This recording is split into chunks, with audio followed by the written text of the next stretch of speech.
অনেক অনেক দিন আগে পাহাড় আর অরণ্যে ঘেরা এক দূর রাজ্যে বাস করতেন রূপা রাজকুমারী। তার চুল ছিল রূপালি রঙের, যেন চাঁদের আলো বোনা ঝর্ণার ধারা। চোখ দুটি ছিল আকাশের মতো নীল, আর মন ছিল নির্মল সাদা মেঘের মতো। রাজ্যের মানুষ তাকে ভালোবাসত, কারণ তিনি সবার দুঃখে কাঁদতেন, সবার সুখে হাসতেন। কিন্তু রূপা রাজকুমারীর একটাই দুঃখ ছিল, তিনি হাসতেন না।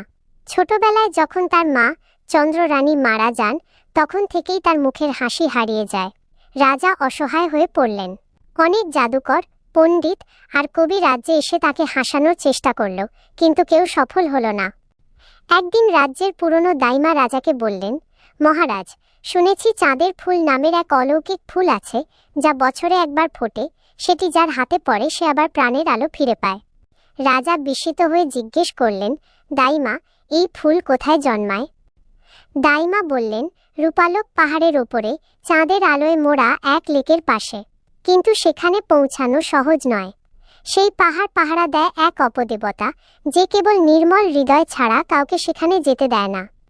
রূপা রাজকুমারী সেই গল্প শুনে স্থির করলেন, তিনি নিজেই যাবেন সেই চাঁদের ফুল আনতে। রাজা প্রথমে রাজি হলেন না, কিন্তু রাজকুমারীর দৃঢ় ইচ্ছা দেখে অবশেষে রাজা অনুমতি দিলেন। জঙ্গলের পথে যাত্রা। রূপা রাজকুমারী সকালে সোনালি সূর্যের আলোয় যাত্রা শুরু করলেন। সঙ্গে নিলেন শুধু তার বিশ্বস্ত ঘোড়া রোহন আর একটি রূপার তলোয়ার। জঙ্গলের গভীরে ঢুকে পড়তেই সবুজ ছায়া ধীরে ধীরে অন্ধকারে ঢেকে গেল। পাখির ডাক থেমে গেল, বাতাসও নিস্তব্ধ। হঠাৎ এক জায়গায় রাজকুমারী দেখলেন একটি আহত হরিণ মাটিতে পড়ে আছে। তিনি ঘোড়া থেকে নেমে নিজের রুমাল দিয়ে হরিণের পা বেঁধে দিলেন। হরিণটি চোখ মেলে তাকিয়ে যেন কৃতজ্ঞতার হাসি দিল, তারপর ধীরে ধীরে বনের ভেতর হারিয়ে গেল।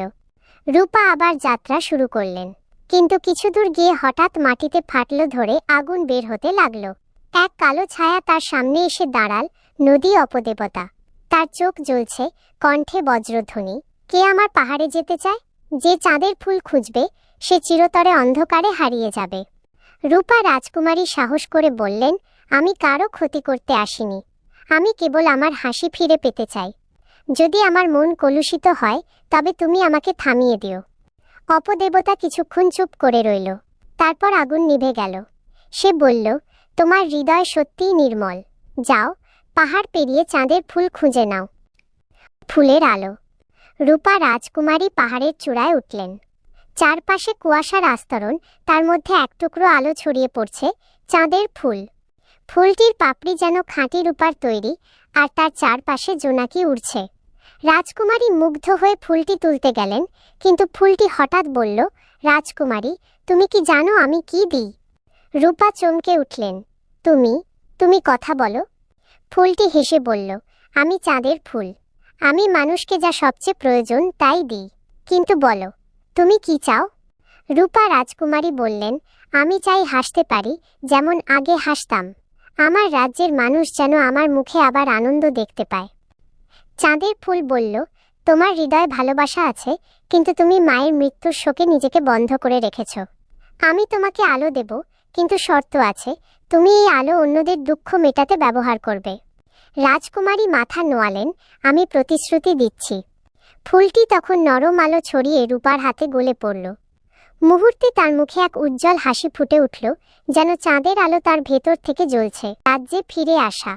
রূপা রাজকুমারী রাজ্যে ফিরে এলে সবাই বিস্মিত হয়ে দেখল তার মুখে হাসি ফিরেছে। রাজা আনন্দে কেঁদে ফেললেন। সেই দিন থেকে রাজ্যে উৎসব শুরু হলো। রাজকুমারী প্রতিদিন দরিদ্রদের সাহায্য করতেন, অসুস্থদের সেবা করতেন। তিনি যে আলো পেয়েছিলেন তা আর কেবল তাঁর ছিল না, সে আলো রাজ্যের প্রতিটি ঘরে ছড়িয়ে পড়েছিল। এক রাতে তিনি জানলার পাশে বসে আকাশের দিকে তাকিয়ে দেখলেন, চাঁদের ফুলের মতোই এক আলো তার হাতের মধ্যে জ্বলছে। মনে হলো মা যেন দূর আকাশ থেকে হাসছেন। রূপা রাজকুমারী চোখ বন্ধ করে বললেন, মা, আমি এখন হাসতে পারি। তোমার ভালোবাসাই ছিল সেই চাঁদের ফুল। চাঁদের আলো তখন জানলার পর্দা ভেদ করে এসে তার মুখে পড়ল, আর সেই আলোয় রূপা রাজকুমারীর মুখে ফুটে উঠল এক চিরন্তন হাসি, যা আর কখনো মিলিয়ে যায়নি। শেষ কথা, চাঁদের ফুল আসলে এক প্রতীক, আলো ও ভালোবাসার শক্তি। রূপা রাজকুমারী আমাদের শেখায়, যত অন্ধকারই আসুক, যদি হৃদয় নির্মল থাকে তবে সেই আলো একদিন ফিরে আসে।